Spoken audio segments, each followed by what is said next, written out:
بسم الله الرحمن الرحيم. ألف لام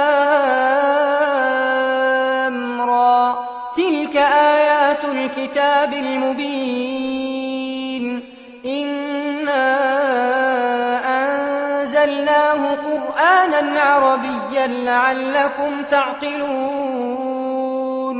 نحن نقص عليك أحسن القصص بما أوحينا إليك هذا القرآن وإن كنت من قبله لمن الغافلين. إذ قال يوسف لأبيه يا أبت إني رأيت 11 كوكبا والشمس والقمر رأيتهم لي ساجدين. قال يا بني لا تقصص رؤياك على إخوتك فيكيدوا لك كيدا، إن الشيطان للإنسان عدو مبين. وكذلك يجتبيك ربك ويعلمك من تأويل الأحاديث ويتم نعمته عليك وعلى آل يعقوب كما أتمها على أبويك من قبل إبراهيم وإسحاق إن ربك عليم حكيم. لقد كان في يوسف وإخوته آيات للسائلين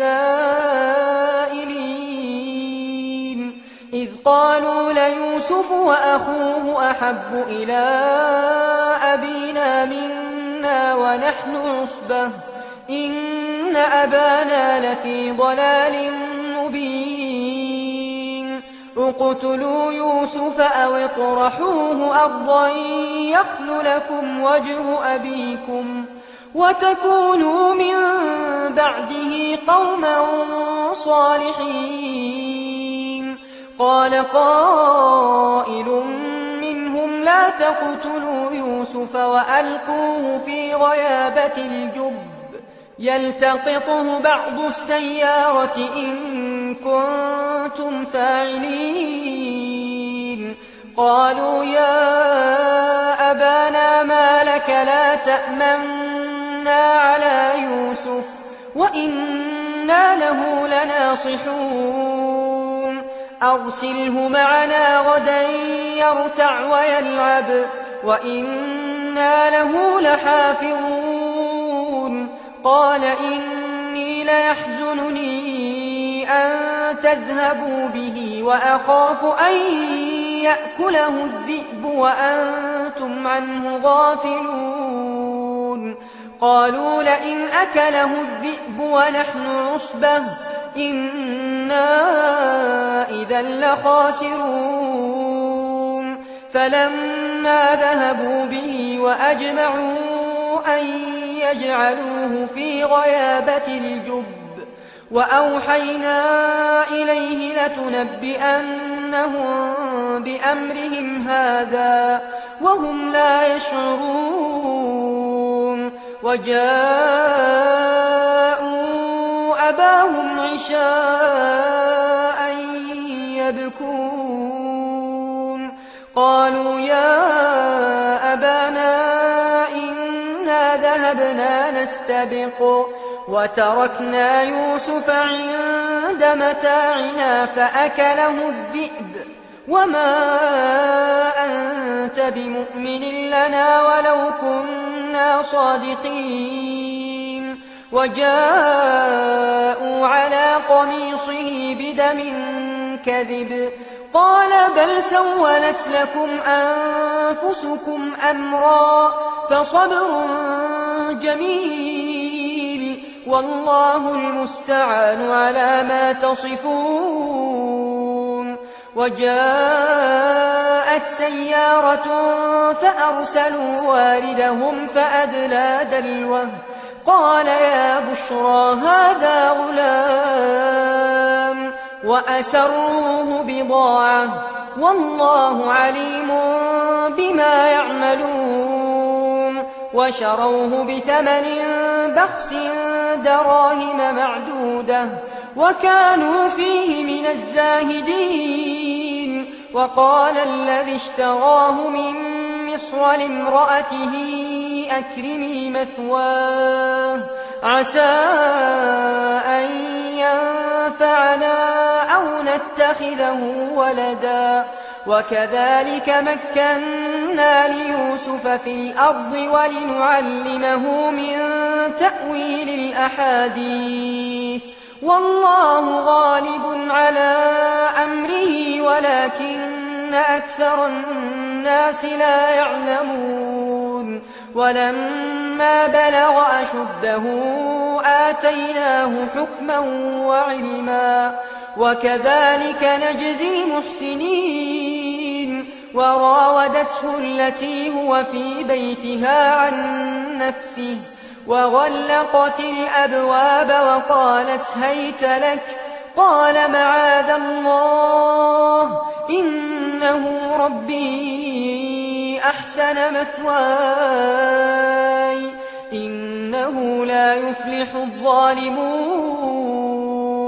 ولقد همت به وهم بها لولا أن رأى برهان ربه كذلك لنصرف عنه السوء والفحشاء إنه من عبادنا المخلصين.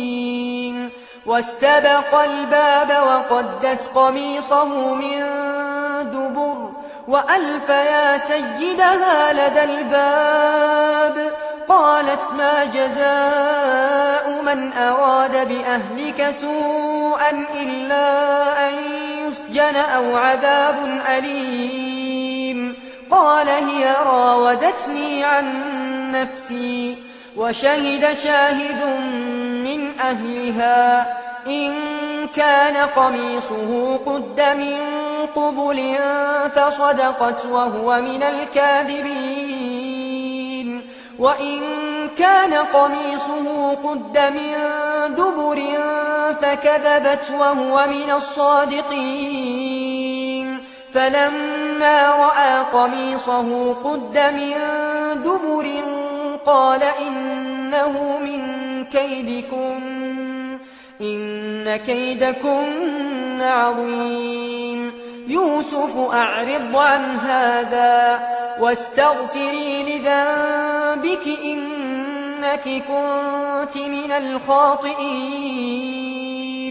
وقال نسوة في المدينة امرأة العزيز تراود فتاها عن نفسه قد شغفها حبا إنا لنراها في ضلال مبين. فلما سمعت بمكرهن أرسلت إليهن وأعتدت لهن متكئا وآتت كل واحدة منهن سكينا وقالت اخرج عليهن. فلما رأينه أكبرنه وقطعن أيديهن وقلن حاش لله ما هذا بشرا إن هذا إلا ملك كريم. قالت فذلكن الذي لمتنني فيه ولقد راودته عن نفسه فاستعصم ولئن لم يفعل ما آمره ليسجنن وليكونن من الصاغرين. قال رب السجن أحب إلي مما يدعونني إليه وإلا تصرف عني كيدهن أصب إليهن وأكن من الجاهلين. فاستجاب له ربه فصرف عنه كيدهن إنه هو السميع العليم. ثم بدا لهم من بعد ما رأوا الآيات ليسجننه حتى حين. ودخل معه السجن فتيان قال أحدهما إني أراني أعصر خمرا وقال الآخر إني أراني أحمل فوق رأسي خبزا تأكل الطير منه نبئنا بتأويله إنا نراك من المحسنين قال لا يأتيكما طعام ترزقانه إلا نبأتكما بتأويله قبل أن يأتيكما ذلكما مما علمني ربي إني تركت ملة قوم لا يؤمنون بالله وهم بالآخرة هم كافرون واتبعت ملة آبائي إبراهيم وإسحاق ويعقوب ما كان لنا أن نشرك بالله من شيء ذلك من فضل الله علينا وعلى الناس ولكن أكثر الناس لا يشكرون يا صاحبي السجن أأرباب متفرقون خير أم الله الواحد القهار ما تعبدون من دونه إلا أسماء سميتموها أنتم وآباؤكم ما أنزل الله بها من سلطان إن الحكم إلا لله أمر ألا تعبدوا إلا إياه ذلك الدين القيم ولكن أكثر الناس لا يعلمون يا صاحبي السجن أما أحدكما فيسقي ربه خمرا وأما الآخر فيصلب فتأكل الطير من رأسه قضي الأمر الذي فيه تستفتيان وقال للذي ظن أنه ناج منه اذكرني عند ربك فأنساه الشيطان ذكر ربه فلبث في السجن بضع سنين وقال الملك إني أرى 7 بقرات سمان يأكلهن 7 عجاف و7 سنبلات خضر وأخر يابسات يا أيها الملأ أفتوني في رؤياي إن كنتم للرؤيا تعبرون قالوا أضغاث أحلام وما نحن بتأويل الأحلام بعالمين وقال الذي نجا منهما وادكر بعد أمة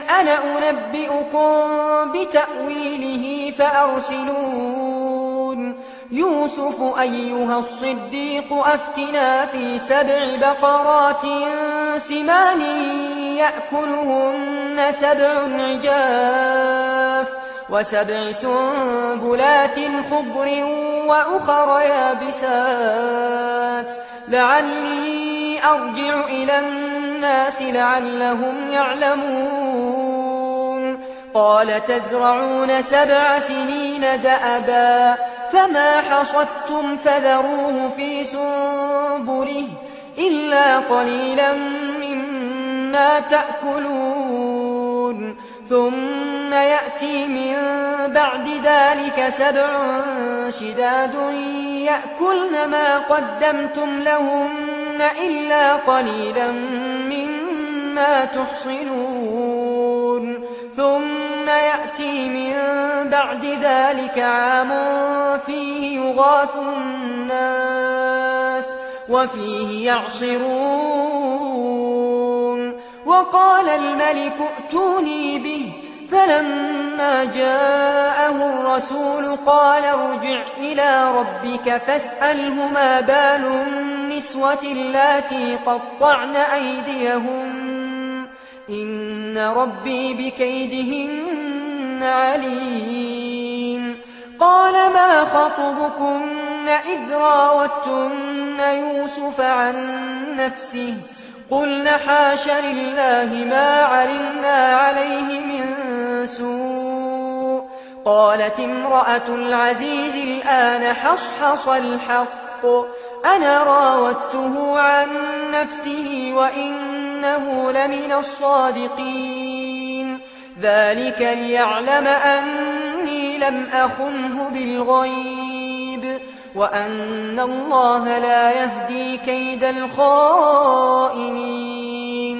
وما أبرئ نفسي إن النفس لأمارة بالسوء إلا ما رحم ربي إن ربي غفور رحيم. وقال الملك ائتوني به أستخلصه لنفسي فلما كلمه قال إنك اليوم لدينا مكين أمين.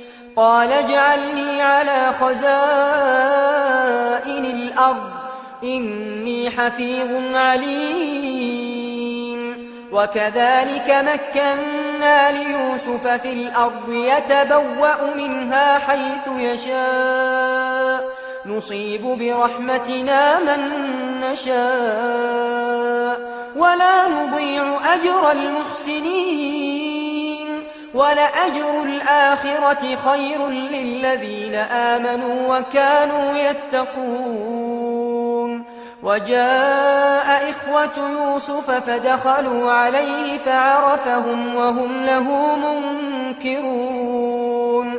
ولما جهزهم بجهازهم قال ائتوني بأخ لكم من أبيكم ألا ترون أني أوفي الكيل وأنا خير المنزلين. فإن لم تأتوني به فلا كيل لكم عندي ولا تقربون. قالوا سنراود عنه أباه وإنا لفاعلون. وقال لفتيانه اجعلوا بضاعتهم في رحالهم لعلهم يعرفونها إذا انقلبوا إلى أهلهم لعلهم يرجعون. فلما رجعوا إلى أبيهم قالوا يا أبانا منع منا الكيل فأرسل معنا أخانا نكتل وإنا له لحافظون. قال هل آمنكم عليه إلا كما أمنتكم على أخيه من قبل فالله خير حافظا وهو أرحم الراحمين. ولما فتحوا متاعهم وجدوا بضاعتهم ردت إليهم قالوا يا أبانا ما نبغي هذه بضاعتنا ردت إلينا ونمير أهلنا ونحفظ أخانا ونزداد كيل بعير ذلك كيل يسير. قال لن أرسله معكم حتى تؤتون موثقا من الله لتأتونني به إلا أن يحاط بكم. فلما آتوه موثقهم قال الله على ما نقول وكيل. وقال يا بني لا تدخلوا من باب واحد وادخلوا من أبواب متفرقة وما أغني عنكم من الله من شيء إن الحكم إلا لله عليه توكلت وعليه فليتوكل المتوكلون ولما دخلوا من حيث أمرهم أبوهم ما كان يغني عنهم من الله من شيء إلا حاجة في نفس يعقوب قضاها وإنه لذو علم لما علمناه ولكن أكثر الناس لا يعلمون ولما دخلوا على يوسف آوى إليه أخاه قال إني أنا أخوك فلا تبتئس بما كانوا يعملون فلما جهزهم بجهازهم جعل السقاية في رحل أخيه ثم أذن مؤذن أيتها العير إنكم لسارقون قالوا وأقبلوا عليهم ماذا تفقدون قالوا نفقد صواع الملك ولمن جاء به حمل بعير وأنا به زعيم قالوا تالله لقد علمتم ما جئنا لنفسد في الأرض وما كنا سارقين قالوا فما جزاؤه إن كنتم كاذبين قالوا جزاؤه من وجد في رحله فهو جزاؤه كذلك نجزي الظالمين فبدأ بأوعيتهم قبل وعاء أخيه ثم استخرجها من وعاء أخيه كذلك كدنا ليوسف ما كان ليأخذ أخاه في دين الملك إلا أن يشاء الله نرفع درجات من نشاء وفوق كل ذي علم عليم قالوا إن يسرق فقد سرق أخ له من قبل فأسرها يوسف في نفسه ولم يبدها لهم قال أنتم شر مكانا والله أعلم بما تصفون قالوا يا أيها العزيز إن له أبا شيخا كبيرا فخذ أحدنا مكانه إنا نراك من المحسنين قال معاذ الله أن نأخذ إلا من وجدنا متاعنا عنده إنا إذا لظالمون فلما استيئسوا منه خلصوا نجيا قال كبيرهم ألم تعلموا أن أباكم قد أخذ عليكم موثقا من الله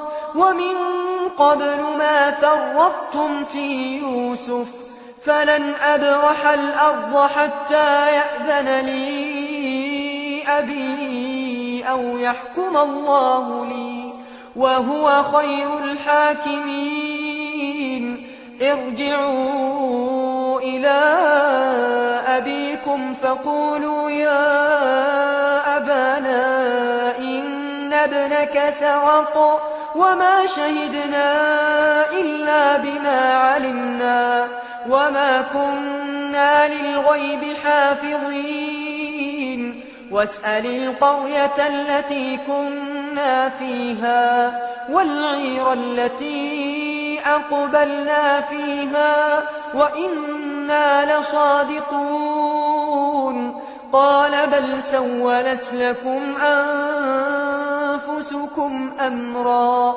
فصبر جميل عسى الله أن يأتيني بهم جميعا إنه هو العليم الحكيم وتولى عنهم وقال يا أسفا على يوسف وابيضت عيناه من الحزن فهو كظيم. قالوا تالله تفتأ تذكر يوسف حتى تكون حرضا أو تكون من الهالكين. قال إنما أشكو بثي وحزني إلى الله وأعلم من الله ما لا تعلمون. يا بني اذهبوا فتحسسوا من يوسف وأخيه ولا تيأسوا من روح الله إنه لا ييأس من روح الله إلا القوم الكافرون. فلما دخلوا عليه قالوا يا أيها العزيز مسنا وأهلنا الضر وجئنا ببضاعة مزجاة فأوف لنا الكيل وتصدق علينا إن الله يجزي المتصدقين. قال هل علمتم ما فعلتم بيوسف وأخيه إذ أنتم جاهلون؟ قالوا أئنك لأنت يوسف؟ قال أنا يوسف وهذا أخي قد من الله علينا إنه من يتق ويصبر فإن الله لا يضيع أجر المحسنين. قالوا تالله لقد آثرك الله علينا وإن كنا لخاطئين.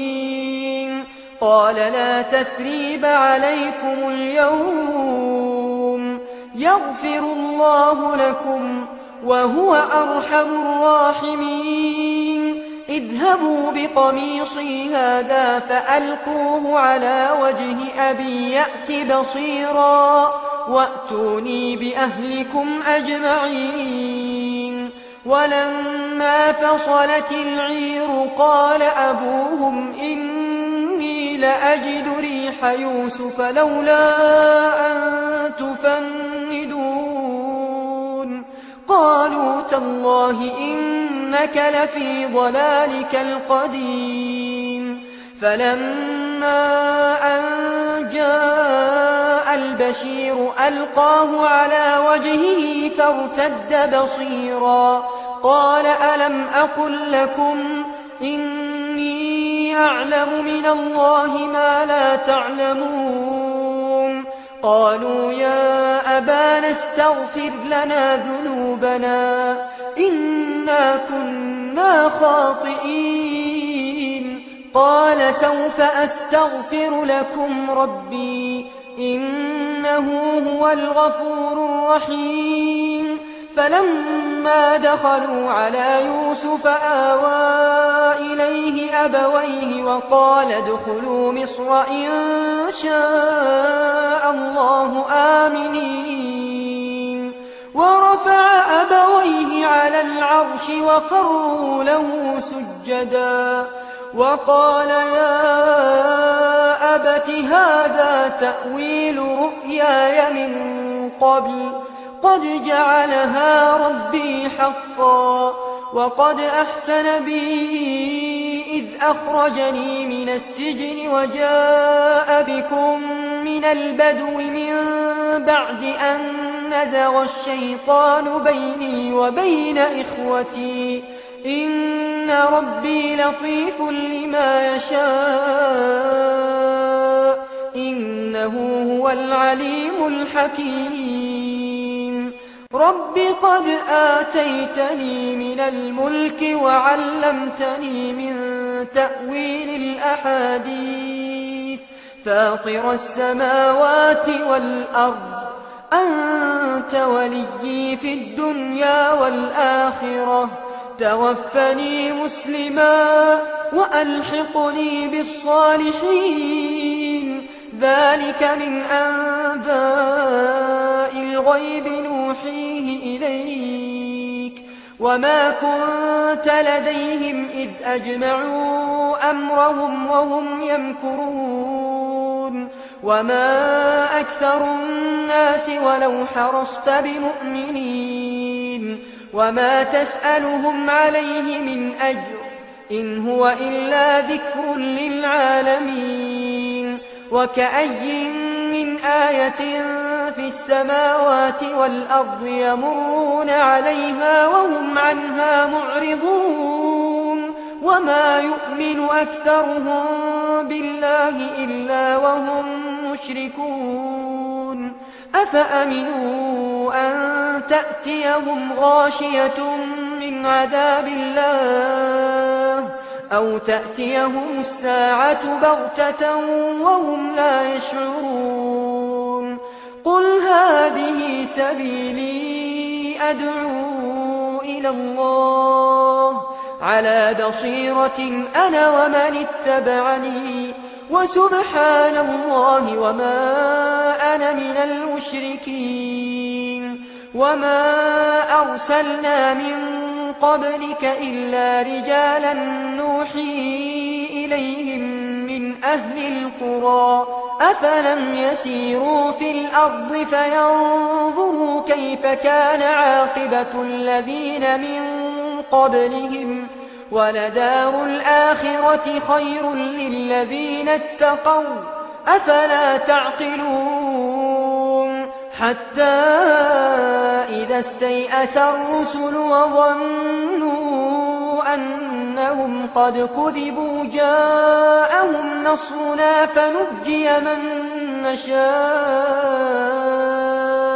ولا يرد بأسنا عن القوم المجرمين لقد كان في قصصهم عبرة لأولي الألباب ما كان حديثا يفترى ولكن تصديق الذي بين يديه وتفصيل كل شيء وهدى ورحمة لقوم يؤمنون